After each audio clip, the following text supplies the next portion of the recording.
өзгерістер мен трендтердің бәрі осы медиа арқылы қалыптасуда. Адасып кету оңай. Бірақ адаспаудың жолдары өте көп.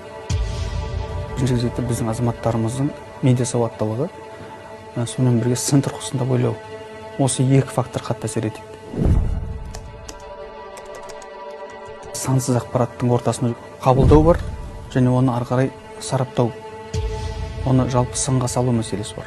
Осы мәселеде кемшін түсетін жағдайлар болды. Адамдар жаңадан дінге келген кезде өзгеріске ұшырайды. Психологтар өздерінің бір термині бар, неофиттер деп айтады. Олар енді бүкіл әлемді өзгерткісі келеді. Бірақ өткінші кезең деструктивті бағыттағы ақпараттарды ілімсіздіктен бөлісу, дінге қатысты терминдер шатастыру, осының жалпы діни бірлестіктерге қатысты ақпараттарды шатастыру, бұның бәрі білесіз, бұның бәрі құқықтық жауапкершілікке алып келеді.